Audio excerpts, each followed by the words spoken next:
They're making our food out of people. Next thing, they'll be breeding us like cattle for food. You gotta tell them. You gotta tell them. Promise, Tiger. I promise. I'll tell the exchange. You tell everybody. Listen to me, Hatcher. You gotta tell them. Soylent Green is people!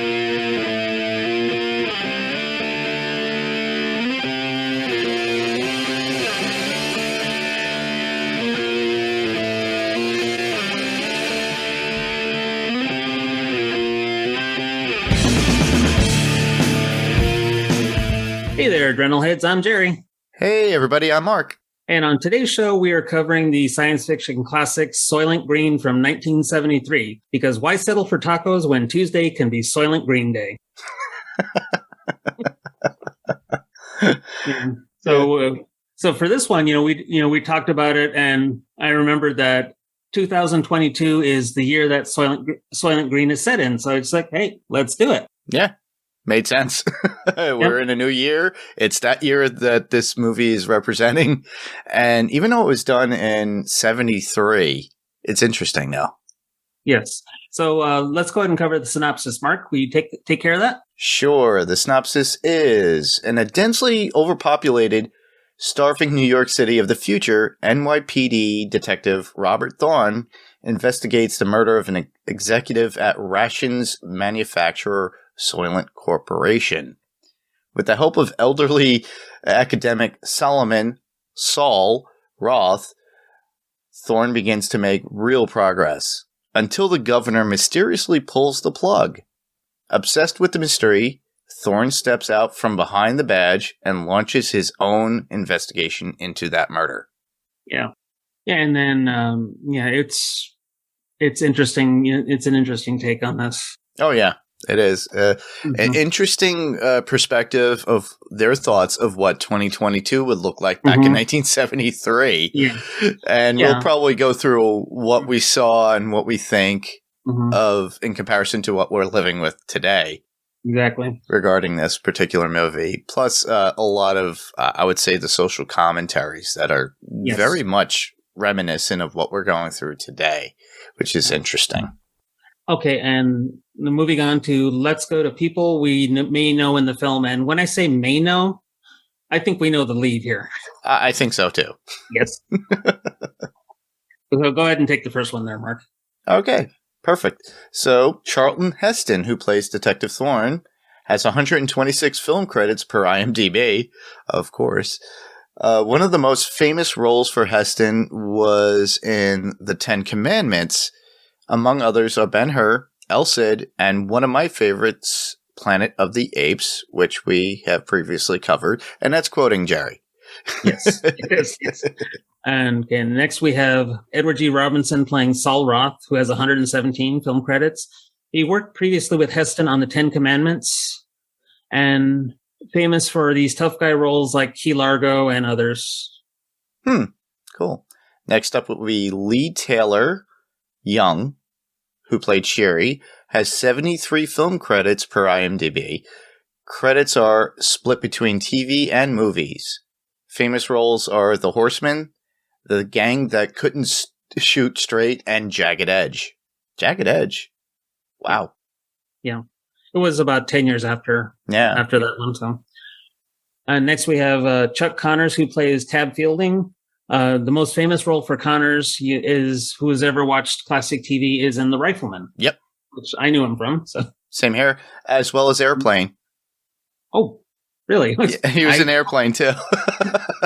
Okay, I'm going to have to rewatch that then. Since we'll be covering it next month with Jason and Rima, everybody should. Alrighty. Okay, then I would definitely have to rewatch it. Yep. So check that out, guys that are listening. Next up would be Brock Peters, who plays Chief Hatcher. And he has 126 film credits per IMDb. Probably best known for playing Tom Robinson in To Kill a Mockingbird. A great movie. Excellent movie. He also did roles for Star Trek in the original series, cast films, and in Deep Space Nine as well. Yes. Was he a particular character in... He played Cisco's father in DS9. Ah, okay, cool. Oh, yes. I remember now. Just the face. Yes. Okay, and then in supporting, we have Celia Lovsky as the exchange leader, and she has a ton of film and TV credits. And I first saw her in Star Trek. She played in a particular episode in the second season. Oh, cool. Mm-hmm. Next up would be Whit Bissell, who played Governor Santini. Did a lot of character actor work in TV over the course of 40 years. Also saw him for the first time in Star Trek and today's Guilty Pleasure movie that Jerry will be bringing up.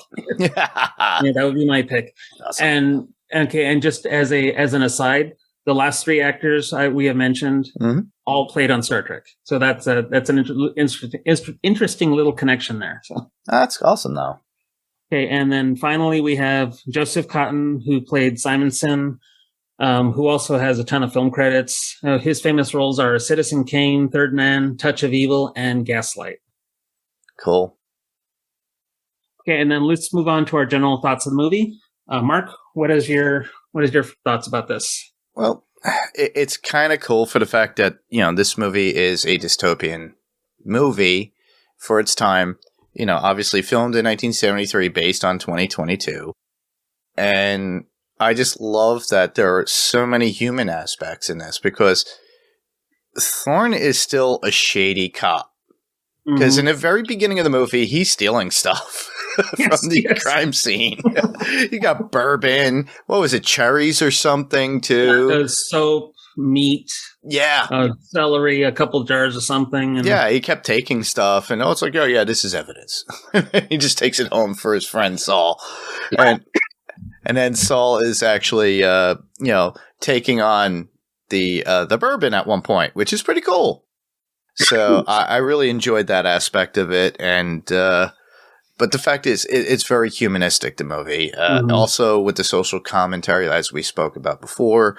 A separation of classes, too, because the first thing he goes to is an investigation of a higher up that has everything, and he has to get walked into and let into this particular building.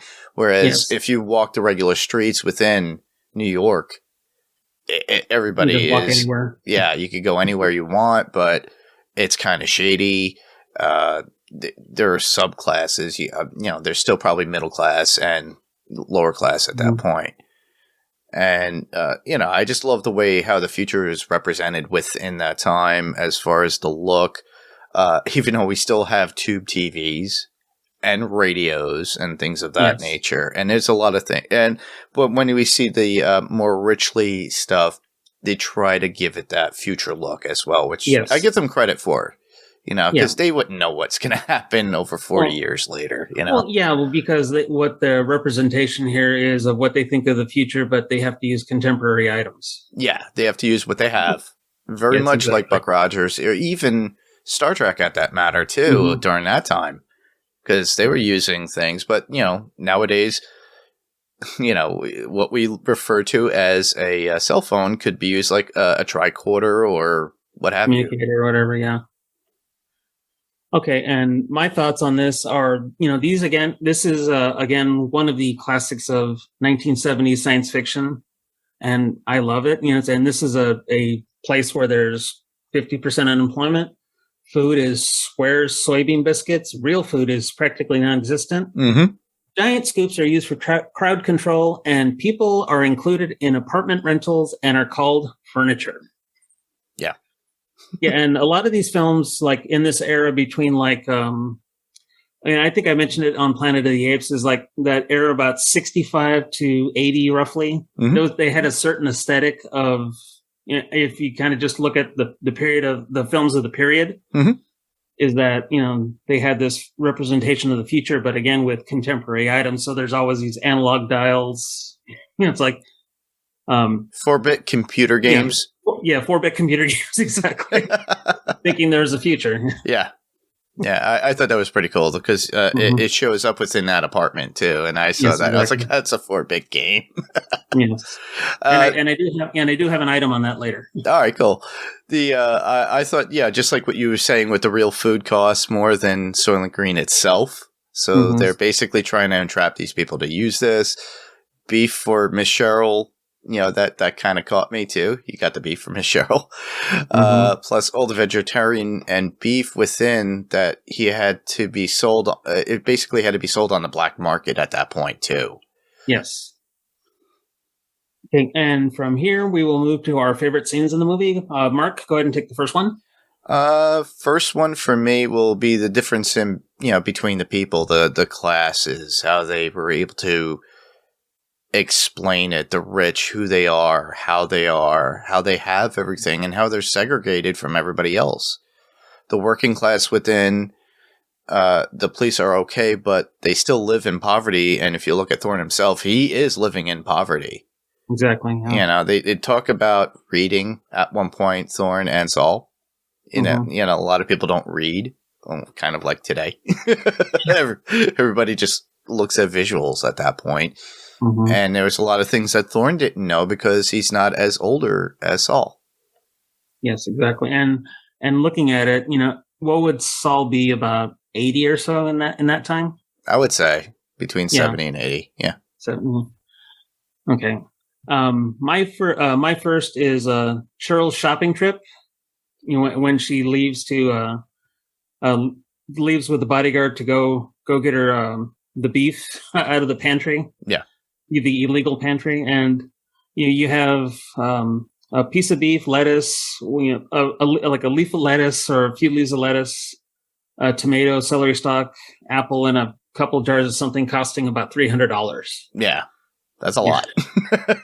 Even, and they're thinking, well, even today that would be a lot, but like back in the early 70s, that would be a ton. Yeah. Think about the money exchange and everything else back then and the cost of things. Yeah. The next one that I really enjoyed was how Thorne's investigation went. In the very beginning, and then he took it upon himself to investigate more of it. Because he was taken off the case. Yes. So he felt the need to further investigate this on his own. But, it just goes back to me referring back to the very beginning. He just, takes for his own needs and wants, the soap, the booze, and the food. And he works a little outside of the law on his own terms, even after he's been bumped off the case. And then at the very end, we see what happens with that. Exactly. See what the result of that is. Yep. Yeah, and mine goes into that when, in my second one is when Thorne starts the investigation and he enters the apartment of Simonson, and meets Cheryl and the bodyguard, and he starts rifling through the place, wonders at warm running water, and starts taking items, including these two big journals from the Soylent Corporation on reports on the ocean. Yeah, and Saul has to go through everything, and he knows how to read them and understand them. Yes. So he uses him as a reference point in getting that information, which I enjoyed. Yeah, which is why he's called the book. He is the book. Or one of many books, I should say. Or the Book of Soul. Yes. Okay, go ahead, Mark. Last one for me, honestly, would be Thorne and Saul saying that they loved one another, and that was during Saul's deathbed scene. And now that deathbed scene really rung through with me because it looked like something out of a Disney park where it was all that big, huge screen in front of you, and giving you all the pleasures of the world in front of you as you pass. Yes. And it's like, damn you, Dick Van Patten, for what you did. Yeah, and I do have one. I have a couple more scenes after my next one, and I refer back to this one. Okay. So, okay. One of my next one on my list is not Saul, but Thorne's first visit to the church when he was investigating. He said and Cheryl said they went to this particular church. And he goes there, and the priest is in kind of a daze, like arranging furniture for homeless people. And he's talking to him regarding Simonson's visit and is vague about some truth that he's referring to. Cool. Yeah, and I'll have more on that in quotes. All right. Okay, next one I have is the riot on Soylent Green Day. Yep. It says that when we have the same assassin that killed Simonson targets Thorne in the crowd and ends up shooting, some innocent bystanders. And before he ends up getting smashed by the scoop. Yep. And notice how those scoops were always there. Yes. We get to see those scoops later on at a certain point, I believe. Mm-hmm. Yes. And then next one I have is Saul talking to the Supreme Exchange. Mm-hmm. Says, and we see him talking to the members of the Exchange, talking about what they have found. And this is a second reference to the truth about what is happening. Nothing in specifics yet. No, but at least you get to see and understand it a little bit more. Yeah. Okay, and then we have Saul's going home. Yep. And when Thorne arrives home after leaving Cheryl at the apartment before the new tenant arrives, he finds the note that Saul left reading, Thorne, I'm going home. Again, and here's where we see Dick Van Patten in his famous cameo. Yep. And again, sees the view, and Saul sees the views, his 20 minutes, as he said, gets to see all, animals and sunsets, and makes a third reference to the truth to Thorne. Yep, and it malfunctions. Over the intercom, and it malfunctions, so he has to switch to the headphones, and then we don't get to hear it again. Yeah. We don't get it till the very end, obviously, because that's when the truth is told. Exactly, because it'll be anticlimactic, but Yeah. It was supposed to be a hidden secret, very much like how Darth Vader was Luke's father. Oh wait, darned! I gave it away. Whoa! It's like, it's 40 years ago. I hope so. If you haven't seen it by now, you deserve to be spoiled. Exactly. Okay, and then finally, I have Thorne arrives at the Soylent Green factory. Okay. When Saul's body's taken away, he wants to. He sees the bodies being loaded into these dump trucks and arrives at the factory, riding on top of the dump truck, and sees the bodies going into the water, and finally discovers how Soylent Green is made.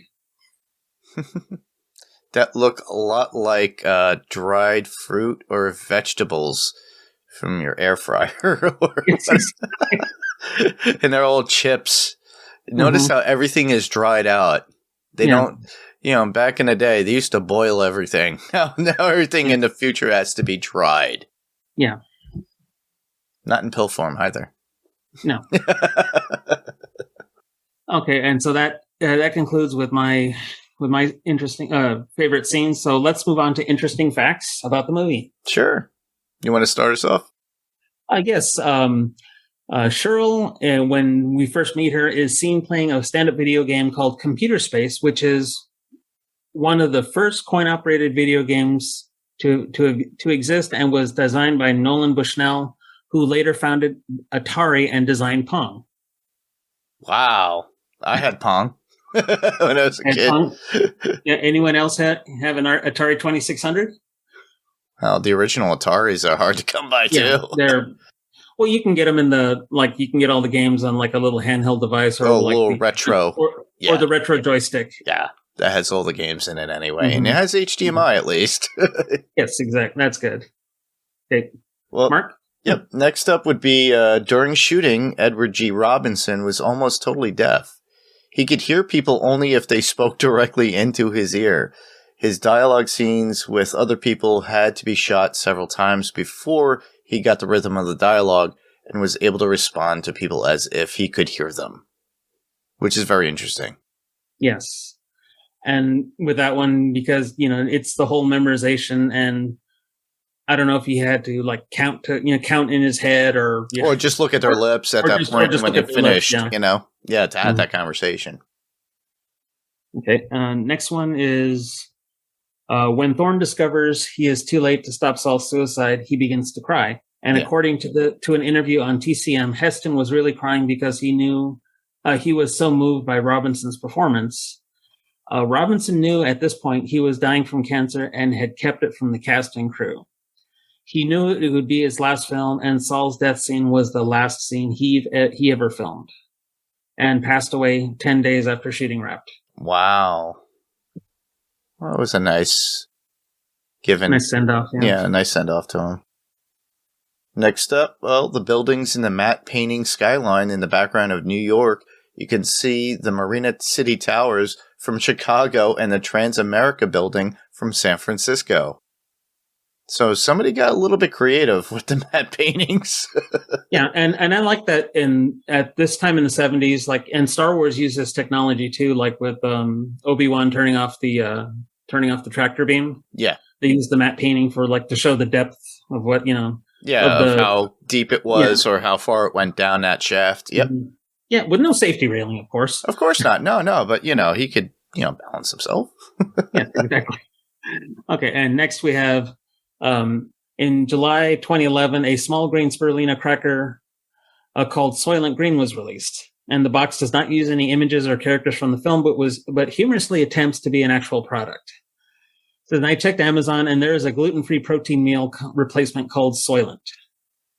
And I checked that these crackers are not, I think you could probably get them somewhere. It's like you'd have to look a little bit more, but I know there's these. I remember when it came out too, because a lot of people were referencing it online. Okay, check this out. Look what I found. And I'm like, that's people. And somebody made because as soon as you see it, it says Soylent, or, it's like and then you see the green chips or whatever it was, right away you knew, right?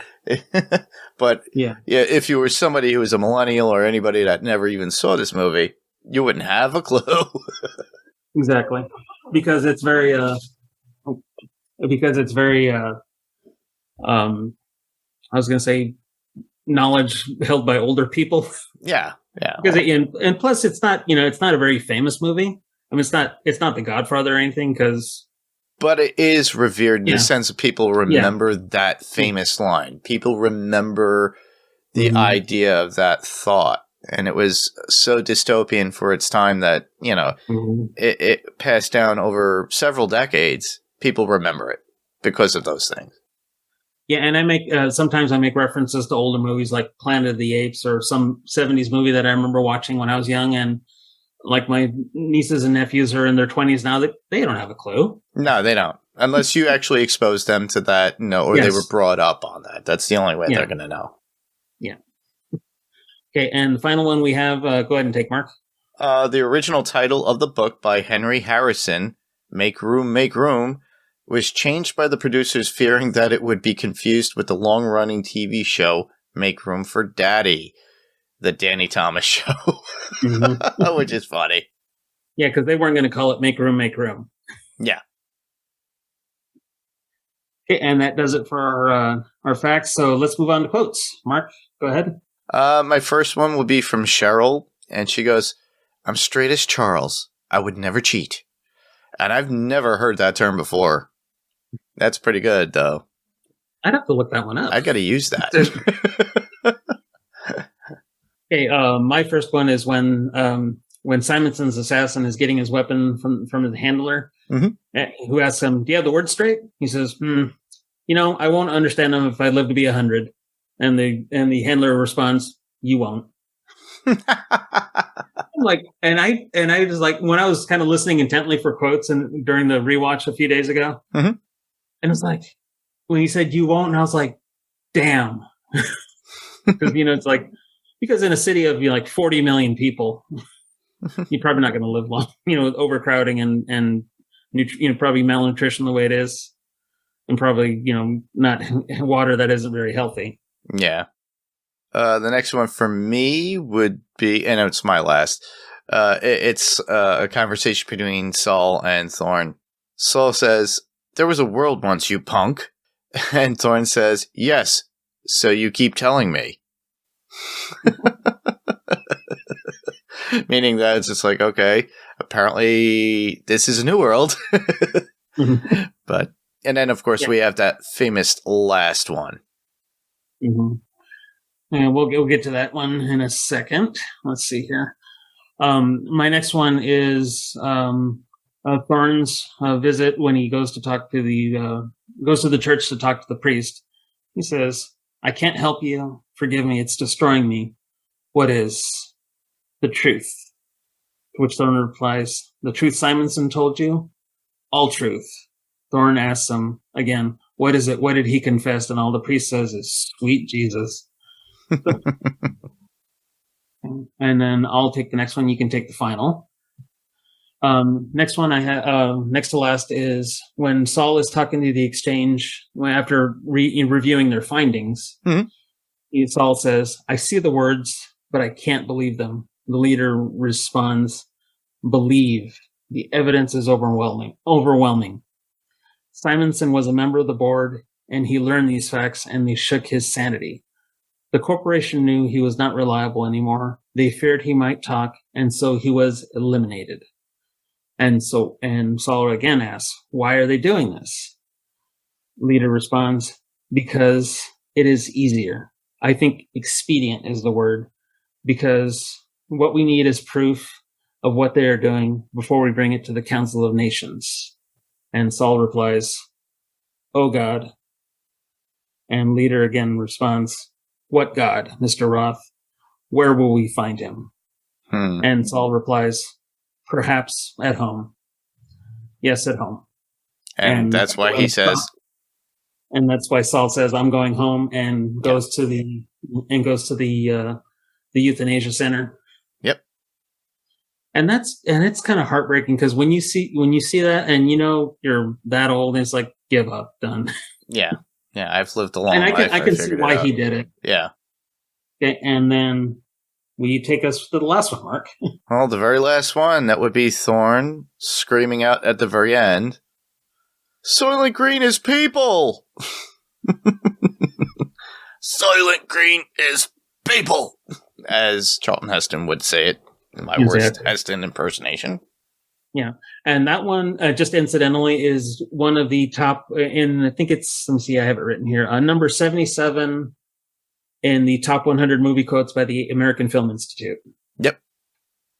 Yeah. A lot of those come out there, especially with Darth Vader staying. There's a whole bunch of them, a slew of them.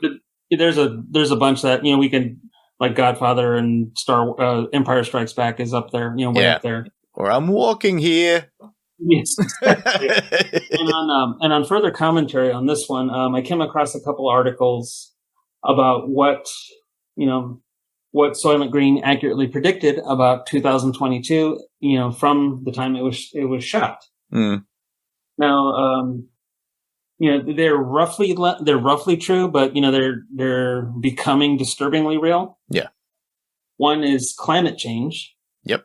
It's not happening all at once. It's just going to be a slow gradual. Yeah. Yeah. Because you got to think about, if you see any kids today that are, worrying about this, you wonder why they're worrying about it. It's because the age that people are now, are they going to be, they're going to be in their 80s when this gets really bad. Mm-hmm. Yeah, they'll be burning hot summers where they have to run for their lives from the heat just burning up the vegetation and causing a lot of fires. We're already getting that out west by you. Yeah, or exactly. We get the intensive freeze in the East Coast during the winters and the massive humidity during the summers where you swelter and you become a human potato chip. Exactly. Which, if you were made into Soylent Green, you'd be really salty. Yes, exactly. Yeah, and because one thing about the fires is that, if you remember right, that most of Australia was burning just before the pandemic hit a couple of years ago. That was a huge thing, and it was always on the news. But they've always omitted California. But California has always had issues with spontaneous burnings because it gets so dry out there in the desert during the day because the sun is bearing right on it. But now you have all these fires because people are with all these, gender reveals and things of that nature. Those are the ones that are like the most famous ones for like sparking a fire. But we have we also have lightning strikes and people that were like throw cigarettes out the window, which is really stupid when because there's everything is so dry. A hillside full of dry grass. Yeah, exactly. Yeah, and then eventually you get flooding because you've had floods there too at one point. Yes, and when rains hit after, especially like the spring after we've had a bad year of fires, is that you get mudslides too because there's nothing to hold the dirt on the hill. Yeah, and it's like one extreme for the next, but it's only progressively getting worse. Yes. Okay, and then next, another one that they predicted was about income inequality. Now, we did mention this about, the movie depicts this society that is, just plagued by a stark disparity in income because you have so many people vying for so little jobs, and there's no real infrastructure to support that many people. Because you got especially like when the riots hit, they're out of food, or they get like a quarter of what they could get. Yeah, they ration it out to so much per people. Yeah. Mm-hmm. And then they're like literally banging each over the head to get whatever they can. And you saw that at the rioting too. Yeah. Yeah, and then we have we had this here a while. We have rolling blackouts, and especially here in the Central Valley, when the heat gets really hot, they sometimes, will ask you to not run your air conditioner for certain parts of the day, especially like the hottest parts of the day. Yeah. Yeah. What do you want me to do? Douse myself while I'm in my underwear and grab a fan? Pretty much. Yeah. Just stay in front of it and pray it don't cook. Yeah, and then we have this, especially here, that because California had these issues with the power infrastructure being turned off because it's like they're not maintained as well as they should be, and then Texas had the issue during last year's freeze as well because that and it became so iffy. Because what are they going to do? Because if it can't be maintained like it should be, and like they're paid to maintain it, then they're going to have problems. Yeah. Next one is dead bodies being treated like sewage, which but here they were turned into chips. Oh, well, it's their version of recycling. Yeah, their version of recycling. It's like, hold on, well, we can continue to feed these people at a cheap rate. We'll just take the bodies and take all the nutrients and proteins from that and hand them off as dried flakes so that way they could eat that. Yeah. Now, personally, I've already maintained my disposition is going to be cremation because, for one thing, I don't want to be in a box. Oh, no. Same here. I know the feeling. And then we have, we have people. Another item is people living in the streets. Again, and we're talking about a massive homeless problem here in this movie, which we do have a degree of homeless across the states at this point after the pandemic because people have lost their jobs because of downsizing, or they just refuse to apply to whatever because of vaccination rules. Because some corporations and companies are saying you have to be vaccinated, and these people are left without a job. They can't pay their mortgage, and then yet they're kicked out. Now they're homeless on the street. So it's very similar to what was going on within the film. And then finally we have euthanasia, which recently that I think it was... What country came up with the device that allows you to do it? Yeah, Switzerland allows for paid suicide clinics for people to travel around the world to Switzerland in a phenomenon known as suicide tourism. Well, it's not really tourism because you can't leave once you enter. Yeah, it's more like a destination. It's a final destination. Yeah, and we have other, other countries like, I have here the Netherlands. Excuse me. We have other countries like the Netherlands, Belgium, Canada, and several other nations allowing lethal injection euthanasia for the sick, disabled, and despairing, and including those with mental illness and dementia. Yeah. And we have I think it's 8 states here locally in the U.S. that allow for that as well. Oh, really? And I know Oregon's one of them. Interesting. But I recall there was something that was publicized recently in the news about, I forget which country it was. It was, you didn't have to have assistance. You just went in and it was a machine that you just allowed it, and it would, once you hit that button, it eliminates you, either lethal injection or some other means. It was weird. Yeah. Well, I would think lethal injection would probably be the easiest. Yeah. Yeah.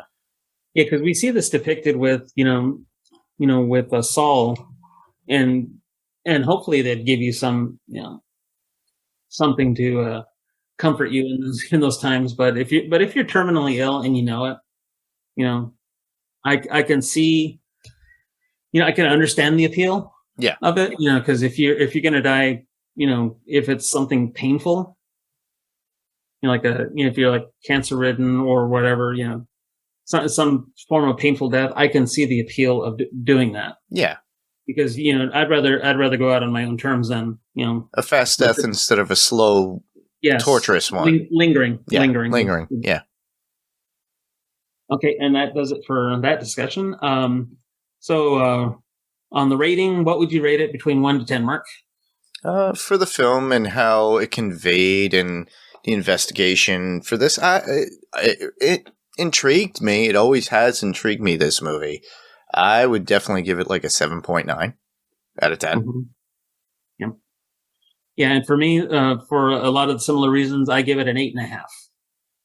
Cool. Yeah, because it's one of those. It's just it's an interesting story, and it's very revealing of something that it might have been dated or filmed in 1973, but the story holds true based upon the situation that they're in. That was based it's 40 at now would be 48 years later. Mm-hmm. So because it's 73 to 2022, that's 48 years. Yeah. Okay. On that one, and this is one I thought about. I think this would be good for a remake, almost. Oh, it would be interesting if they did remake it. I don't think anybody would think of doing this as a remake, honestly, though. What would they put it, though? Would it be 2052 or 2062?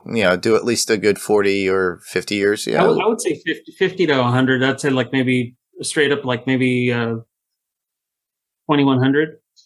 Yeah, that would make a little bit more sense to throw it out a little bit later. Yeah. And obviously the technology be far different than what we have today. Yeah. There still will be some sort of fossil fuel based stuff that will still be burning and to use, very much like they did in this film with the scoopers.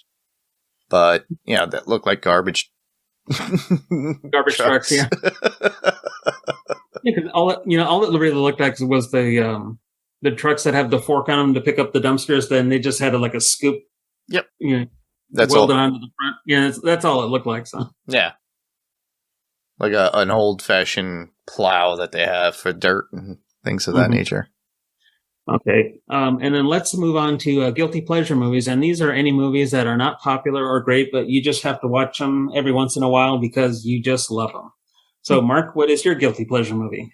Well, I'm torn between two, and I have to get a quarter and flip it. Okay, I'm going to go outside the ordinary and go something with, Cabin Fever from 2002 by Eli Roth. And I thought it was very innovative for its time. It was, I think, Eli Roth's second film. It's very hard when it comes to extreme horror at the time, if you look at it, but gave a great impression to me because it gave fear, thrilling suspense about what was going on, and mystery to it. So, flesh-eating, virus infects a youthful group that have in their getaway at the woods. So it's already infected the water stream, so they don't even know what's going on until somebody gets sick. And they slowly turn on each other throughout it, and other people that get involved as well. Mm-hmm. So I always enjoy that film. A lot of people don't like it. They actually remade this years later, and I don't know why.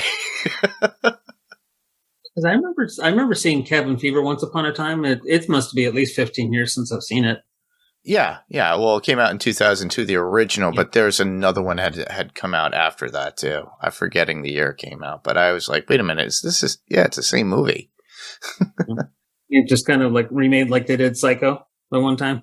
Oh yeah, with Vince Vaughn and Anne Heche, and that Anne Heche lovely scene when we see her backside. Yeah. Yeah. Okay, but let's move on to my Sure. pick. My pick is The Time Machine. Ooh, which version? Not the 1960 version, because that will never be a guilty pleasure. That's almost required. That's a required, like, reading and viewing. Exactly. Not the 2002 version, Okay. but the 1978 TV version. Interesting. And it is available on YouTube. Okay. It stars John Beck, who's done mostly TV, and if it's not one of the recognizable names, but if you saw the face, you would know. It's like one of the actors that you would know that if you, kind of the face that you would know more by the face than the name. Okay. And then also has a pre-Three's Company Priscilla Barnes. Oh, really? Yes. Huh. Interesting. And it also has from today's movie Whit Bissell. Oh, that's awesome. So that's my guilty pleasure. And it's like, and I remember watching that one, on TV first run in '78. Oh, wow. So it's one, if you ever wanted to take a look at that, it's available for free on YouTube with Ads. Contemporary commercials. Well, it feels like you're watching TV anyway, so. Exactly. And the effects are very 1970s TV. Oh, okay. Yeah, I would believe so. I'm wondering if I really love time traveler style movies, and they had one that I was very enamored with called Time After Time. Mm-hmm. And Malcolm McDowell. Yep. And David Warner and Mary Steenburgen. Yep. I always liked that movie, and it just makes me laugh when you see in the very beginning, because it's literally the writer of the time machine. It's H.G. Wells, who winds up goes into the future, shows up in a museum with the time machine, and has to find Jack the Ripper, who is David Warner. Yeah. And Mary Steenburgen is the love interest. And, the first experience when you see it, though, because first thing he goes to is a McDonald's. Mm-hmm. And the first thing he says, and it just makes me laugh every time, it's like, what's a fry? A chip. It's a chip. These are good. It's like, it's very comedic for its time, for certain scenes, but I really enjoy it. But yeah, I have to check that out, though. That 1978 version TV show or TV movie. Yeah, because I don't know if you've ever seen that one. I don't think I have. I'll have to dive into it one day. Yeah, it's one of those. It's like, and I have a whole list that to pick from here for guilty pleasure movies. So I'm sure you do. I'm just whittling down the list now. Every time I'm on. All right, cool. So let's go to see. I don't know if we have any audio feedback, but no, nobody. No feedback. No feedback. But okay, and I'll take it from here if you want. Okay, yeah, go ahead. Well, there was no feedback this week for this particular movie. We didn't really advertise it that much. It was through Messenger and other things for other people. But for you to submit your feedback, all you have to go to is our Facebook group, which would be facebook.com/AdrenalineCinemaPodcast. There you'll see whatever we're covering at that time. You'll see a picture, a post of what we're covering, maybe a date and time to send in that particular feedback, and just provide your thoughts and comments below, and we'll read them. If you want, you could just send a regular email, and that could be sent to AdrenalineCinemaPodcast@gmail.com. If you don't prefer to send a standard email, you could easily just record your voice and send that in as an attachment saying, here's my feedback, and we'll play it on the show. And to let you know, we could be heard on Apple Podcasts, Spotify, Pandora, TuneIn, Deezer, or whatever player of choice that you are using. Obviously, if you want to give us a lot of love, just go to iTunes or Apple Podcasts and give us a major review if you like what we're doing. And spread the word, because, telling a friend about what we do, and if you like it and they'd be interested in, it spreads very well, and people do catch on.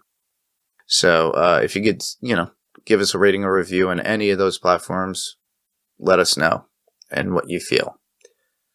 I would also like to encourage all of you listeners to go to the Pirate Core Entertainment AdrenalineCinemaPodcast.com website, and there you'll find the other podcasts that are on the Pyrocore Entertainment Network. We've already mentioned one, Run for Your Lives with Daphne and Paik, and they cover monster movies, disaster film movies, thrilling movies, basically anything that will get you to run for your life. Also, you could hear our feed there as well. It's always updated, so if you feel that you want to listen to the podcast from your computer, you go straight to the PyrocoreEntertainment.com website. As well, you could also hear Watched It in the 80s. And that has Damien, and he has a slew of guests. And I think the last thing I just listened to was him and Amelie Roche, our friend from the Zedhead groups. And they discuss Dune from 1984. So I suggest checking that out. It was pretty fun listening to that. Yeah, I got to go back for that one. So. Yeah. But I just want to thank everybody for listening. Just want to say thanks. And I am Mark. And I'm Jerry. And this was Adrenaline Cinema Podcast. And we'll check you guys out later.